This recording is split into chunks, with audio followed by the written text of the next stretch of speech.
বন্ধুরা, শুভ বিবাহ ধারাবাহিকে চলছে টানটান উত্তেজনা। জ্যোৎস্নাদি উজ্জ্বলদার 10 বছরের বিবাহ বার্ষিকীতে আনন্দে মেতে উঠেছে বসু মল্লিক পরিবার। ঠাম্মি উজ্জ্বলদার মাকে বলেন, কি দোলন, এবার আমার শিক্ষার প্রমাণ পেয়েছো তো? আমার নাতনি শ্বশুর বাড়িতে যেতে রাজি হয়েছে। উজ্জ্বলদার মা বলেন, এতদিনে গজানন মুখ তুলে চেয়েছেন মাসিমা। এরপরেই সকলে মিলে জ্যোৎস্নাদিকে ঘিরে নাচ গান করে। তেজ সুধাকে আলাদা টেনে নিয়ে যায়। তেজ সুধাকে উপহার দেয়। সুধার জন্য গয়না কিনেছে।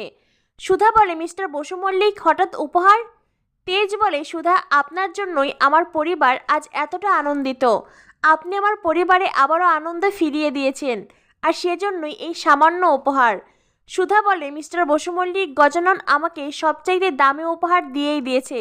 সেটা হলো আপনি। আমি আপনাকে পেয়েছি, আমার আর কিচ্ছু চাই না। তেজ সুধাকে জড়িয়ে ধরে। এদিকে উজ্জ্বলদা গাড়িতে করে আসছে, তখনই উজ্জ্বলদার ফোনে কল আসে। নার্সিং হোম থেকে জানায় জ্যোৎস্না মা হতে চলেছে। জ্যোৎস্না প্রেগনেন্ট। আপনি চাইলে আজই রিপোর্ট নিয়ে যেতে পারেন। উজ্জ্বলদা কথাটা শুনে বেশ খুশি হয়ে যায়। ড্রাইভারকে বলে, নার্সিং হোমে গাড়ি নিয়ে যাও। এদিকে দেখানো হয় তরিতা অনিমেষ ঠাম্মির কাছে আসে। তরিতা বলে, ঠাম্মি, আমি কি কোনো কাজ করব? আমাকে একটা কাজ দাও না ঠাম্মি। অনিমেষ তখন ডলির হাত থেকে খাবারের পাত্র নিয়ে নেয়। অনিমেষ তখন খাবার সার্ভ করতে থাকে। ঠাম্মি বলেন, হয়েছে হয়েছে, তোমাদেরকে কোনো কাজ করতে হবে না। আর তাছাড়া অনিমেষ, কি ভেবেছো আমি দেখিনি? ফ্যাক্টরিতে তোমার বাবার সাথে আমি তোমাকেও দেখেছি। অনিমেষ তখন ঠাম্মির হাতে পায়ে ধরে মাফ চায়। ঠাম্মি বলেন, অন্যায় যখন করেছো তার শাস্তি তোমাকে পেতেই হবে। তোমার আর তোমার বউয়ের এই বাড়িতে কোনো জায়গা নেই। আজই বেরিয়ে যাও। অনিমেষ তরিতা বাড়ি থেকে বেরিয়ে যেতে চায়। তেজের বাবা ঠাম্মিকে বলেন, মা, আজ এই আনন্দের দিনে তুমি ওদেরকে ভেবে তাড়িয়ে দিচ্ছ? ঠাম্মি তখন বলেন, ঠিক আছে বেশ, এই বাড়ির এক কোণায় তোমরা থাকতে পারবে, তবে হ্যাঁ, নিজেদের ব্যবস্থা নিজেরাই করবে। খাওয়া পড়া সব কিছু তোমরা করবে। এই বাড়ির একটা অন্ন জল তোমরা স্পর্শ করবে না। যেদিন সৎপথে রোজগার করতে শিখবে আর সেদিনই ক্ষমার প্রশ্ন উঠবে, তার আগে নয়। এই বলে ঠাম্মি ওখান থেকে চলে যান। তরিতা অনিমেষকে বলে, এই জন্যই তো বলেছিলাম, লোভে পাপ, পাপে মৃত্যু। তোমার বাবা তো আমাদেরকে ডুবিয়ে গেলেন। এদিকে দেখানো হয় হঠাৎ করেই তেজের কাছে ফোন আসে।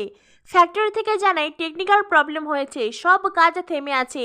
আর এটা শুনেই তেজ ফ্যাক্টরিতে যেতে চাইলে সুধাও তেজের সাথে যায়। এদিকে দাসবাবু সার্থককে বলে, আমরা যেটা করছি সেটা ঠিক করছি তো? যদি কোনো বিপদ হয়, যদি আরো বড় কোনো ক্ষতি হয়? সার্থক বলে, আরে দাসবাবু, আপনি কোনো চিন্তাই করবেন না। সুধাময়ী যে বিস্কুটগুলো বানিয়েছে সেগুলো আগুনে পুড়ে যাবে। সুধা সকলের কাছে অপদার্থ প্রমাণ হবে, আর আপনাকে সবাই আবারও আগের মতন কাজে রাখবে। এটা শুনে দাসবাবু খুশি হয়, কিন্তু দাসবাবুও ভীষণ চিন্তিত। সার্থক তখন মনে মনে হাসতে থাকে। সার্থক মনে মনে ভাবে, দাসবাবু, এখানে সেটাই হবে যেটাই সার্থক চ্যাটার্জি চাইবে। আসলে সার্থক যে তেজ আর সুধাকে মারতে চাইছে সেটা তো আর দাসবাবু জানেন না। এরপরেই দেখানো হয় তেজ সুধা ফ্যাক্টরিতে আসে। দাসবাবু তেজকে বলে, স্যার, টেকনিক্যাল প্রবলেম হয়েছে। আপনি যাওয়ার পর থেকেই প্রবলেম, বুঝতে পারছি না কি করব। তেজ তখন প্রোডাকশন রুমে যেতে চায়। সুধা বলে, মিস্টার বসু মল্লিক, আমিও যাব। এরপরে তেজ সুধা দুজনেই প্রোডাকশন রুমে আসে। সুধা বলে, মিস্টার বসু মল্লিক, এখানে এত অন্ধকার কেন? তেজ বলে, সুধা, আপনি কি পোড়া পোড়া গন্ধ পাচ্ছেন? সুধা বলে, হ্যাঁ মিস্টার বসু মল্লিক, আমারও তো মনে হচ্ছে কোনো কিছু পুড়ছে। দাঁড়ান, আমি গিয়ে আলো দেই। অন্ধকারে তো কিছুই দেখা যাচ্ছে না। সুধা আলো জ্বালাতে সুইচ অন করতে গেছে। এদিকে তেজ গন্ধটা বুঝতে পারে। তেজ বলে, সুধা দাঁড়ান, সুইচ অন করবেন না সুধা, আমার মনে হচ্ছে কোথাও গ্যাস লিক করেছে। আপনি যদি সুইচ অন করেন সাথে সাথে একটা বড় দুর্ঘটনা ঘটে যাবে, হয়তোবা গ্যাস ব্লাস্ট করতে পারে। তেজ সুধা খুব ভয় পেয়ে যায়। সুধা বলে, মিস্টার বসু মল্লিক, এখন তাহলে আমরা কি করে গ্যাস লিক হওয়া বন্ধ করব? তেজ বলে, সুধা, এখন আমরা পিছন দরজা দিয়ে আগে বেরোবো, তারপরে বাকি সব চিন্তা। সুধা বলে, কিন্তু মিস্টার বসু মল্লিক, এখানে এত কিছু আছে, এসব কিছু রেখে ভেবে চলে যাব? তেজ বলে, সুধা, আমার কাছে সবচাইতে আগে আপনার জীবন, তারপরে বাকি সব। আগে চলুন তো, আপনাকে নিরাপদে এখান থেকে বের করব, তারপরে বাকি সব হবে। তেজ সুধাকে নিয়ে বের হতে চাইলেই সুধার পায়ে হোঁচট লাগে। সুধার পায়ে আঘাত পায়। তেজ সুধাকে ধরে ধরে নিয়ে প্রোডাকশন রুম থেকে বেরিয়ে আসে। এদিকে উজ্জ্বলদা গাড়িতে আসতে আসতে মনে মনে ভাবতে থাকে, আমি এই খুশির খবর আগে সুধাকে জানাবো। সুধার জন্যই আমি আর জ্যোৎস্না এতটা কাছাকাছি আসতে পেরেছি। কিন্তু উজ্জ্বলদা সুধাকে ফোন করলে ঝিনুক জানায়, দিদি তো ফোন রেখে গেছে, আর ওরা কোনো একটা কাজে ফ্যাক্টরিতে গেছে। উজ্জ্বলদা, তুমি তাড়াতাড়ি চলে এসো, এদিকে জ্যোৎস্নাদি তোমার জন্য অপেক্ষা করছে।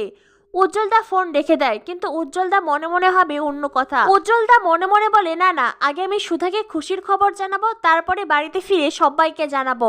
আমি বরং ফ্যাক্টরিতে যাই, তেজ সুধাকে নিয়েই বাড়িতে ফিরবো। এই বলে উজ্জ্বলদা ফ্যাক্টরিতে আসে। সিকিউরিটি ফোনে জরুরি কথা বলতে ব্যস্ত থাকায় উজ্জ্বলদা খুব সহজেই প্রোডাকশন রুমের দিকে ঢুকে পড়ে। আর সিকিউরিটি যখন বুঝতে পারেন উজ্জ্বলদা ভেতরে ঢুকে পড়েছে, উজ্জ্বলদা তখন সিকিউরিটির না নিষেধ শুনতে পায় না। উজ্জ্বলদা প্রোডাকশন রুমে আসে তেজ সুধাকে খুঁজতে। এতটা অন্ধকার ভেবে উজ্জ্বলদা সুইচ অন করতে যায়। আর এদিকে তেজ সুধাকে বলে, আমি মেন সুইচ অফ করে আসি, আপনি এখানেই দাঁড়াবেন, আর হ্যাঁ, একদম ভেতরে যাবেন না। এই বলে তেজ মেন সুইচ অন করতে গেলেই সেখানে একটি ব্যাগ পড়ে থাকতে দেখে। তখনই তেজের মনে পড়ে যায় গ্যাসের লাইন ঠিক করতে যিনি এসেছিলেন তারই তো এই ব্যাগ। তবে ব্যাগটা এখানে এইভাবে পড়ে আছে কেন? আর তাছাড়া আজই গ্যাস লিক হয়ে গেল, সবই কি কাকতালীয়, নাকি এর পিছনে রয়েছে অন্য কোনো ঘটনা? এদিকে সিকিউরিটি এসে সুধাকে জানায় উজ্জ্বলবাবু প্রোডাকশন রুমে ঢুকে গেছে। সুধা বেশ ভয় পেয়ে যায়। উজ্জ্বল যদি কোনো কারণে সুইচ অন করে, না না, উজ্জ্বলদাকে আটকাতে হবে। আহত সুধা উজ্জ্বলদাকে বাঁচাতে ছুটে যায়। উজ্জ্বলদা সুইচ অন করবে, তখনই রুমের দরজা থেকে সুধা বলে, না, আগামী পর্বে দেখানো হবে প্রোডাকশন রুমে দাউ দাউ করে আগুন জ্বলছে। তেজ ছুটে আসতেই সবাই তেজকে জানায় সুধা ম্যাডাম আবারও প্রোডাকশন রুমে ঢুকে গেছে। আর এটা শুনে তেজ চিৎকার দিয়ে ওঠে, আর অন্যদিকে সার্থক আনন্দের হাসি হাসে। তো বন্ধুরা, কি হতে চলেছে শুভ বিবাহ ধারাবাহিকে? পরবর্তী আপডেট পেতে আমাদের সাথেই থেকো। ধন্যবাদ সবাইকে।